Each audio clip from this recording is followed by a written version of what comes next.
Primary পরীক্ষা বা NTRC পরীক্ষা যে নিয়োগ পরীক্ষাই হোক বা কম্পিটিটিভ পরীক্ষা যেটাই হোক, সেখানে ইংরেজি থেকে ইংরেজি এমসিকিউ প্রশ্ন যখন করা হয় তখন কিন্তু নির্দিষ্ট কিছু জায়গাগুলো থেকে প্রশ্ন করা হয়। প্রিপোজিশন কিন্তু আমাদের মুখস্থ করতে হয় এবং পরীক্ষায় থাকে। দেখেন অ্যাপ্রিপোজিশনটা আমি ক্লাসে যেভাবে পড়াই ঠিক ওইভাবে বাংলায় ছন্দ করে অ্যাপ্রিপোজিশন দেওয়া আছে, বাংলায় ছন্দ করে। এই যে দেখেন এগুলো সবই বাংলায় ছন্দ করে দেওয়া আছে।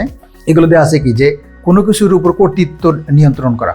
এই কর্তৃত্ব নিয়ন্ত্রণ করার রিলেটেড যে ওয়ার্ডগুলো আছে সেই ওয়ার্ডগুলো সব একখানে দেওয়া আছে এবং এই সবগুলো ওয়ার্ডের পরে কি বসবে? ওভার বসবে। একসাথে শব্দ আছে। তাহলে কোনো কিছুর উপর কর্তৃত্ব নিয়ন্ত্রণ করা নিয়ে যে শব্দগুলো আছে সবগুলো পড়লে ভোকাবুলারিও বেড়ে গেল।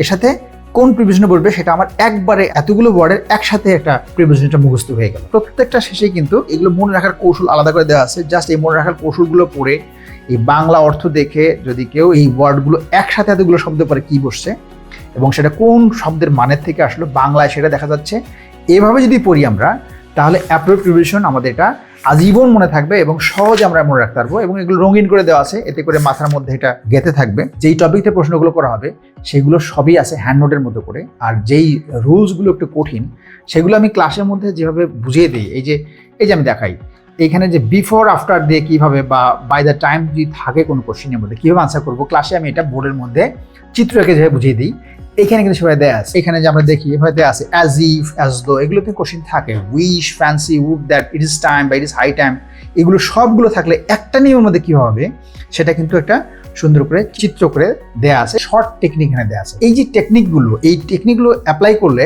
অনেক বেশি পড়ার থেকে পড়াগুলো অনেক কমে যাবে। আর এই বইটার একটা খুবই গুরুত্বপূর্ণ পার্ট হচ্ছে প্র্যাকটিস পার্ট। প্রত্যেকটি চ্যাপ্টার শেষেই তো প্র্যাকটিস অংশ দেয়াই আছে।